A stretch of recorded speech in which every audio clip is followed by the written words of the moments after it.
I think it's a beating expectation here, what we are seeing, because everybody was expecting a net loss of roughly 600 million euro, and now with the bank delivering a profit, that should be a positive surprise. Also, the increased capital ratio was not that widely expected by analysts.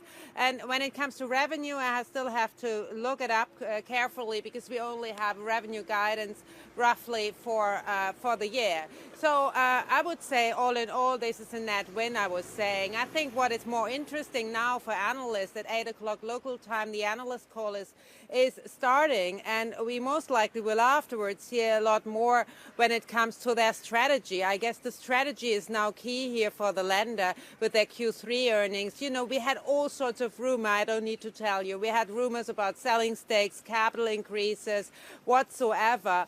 And the latest rumor is that they're reintegrating Postbank and not selling it because they don't find, literally, they don't find anybody who wants to have it at a price which they want to have. So the newest, sort of rumor is that they're reintegrating Postbank. That will be one thrilling question during the analyst call. Of course, another one is what they are planning on doing with their capital position, because more and more analysts, brokerage houses are stepping out and say, okay, listen, even if the DOJ settlement will be somewhere kind of close to the litigation reserves, which are now at 5.5 billion euro, they still need capital because there are still other cases outstanding. So I guess they really have to address the capital issue during the analyst call. Of course, the DOJ settlement is still the big elephant in the room for the bank. The newest rumor is that the DOJ is looking for a combined settlement with other European lenders, but that also means that the process is a lot slower than only with one bank,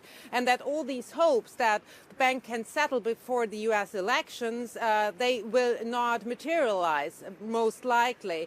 There were loads of hopes already over the last weekend that we'll see a settlement, but no settlement in reach. And also the bank is not willing to speak. Another indication that there is not a lot of progress when it comes to the settlement. Here also the latest rumor on the ground in Frankfurt, 80% of those negotiations are done, and 20%, the hardest part, is not yet done at all. So with that, back to you. Netta, I'm raking through the results, and global markets business net revenues 2.6 billion euros in the third quarter. That was a 10% increase from the prior year. It says the higher revenues were driven by credit and rates business. Can we ascertain that this is down to the Brexit trading window? Well, it could well be. I mean, the bank is quite big in that business. The rates business, one of the biggest business for the bank, as it is belonging to the so-called FIC business, the financial and also debt trading, forex trading.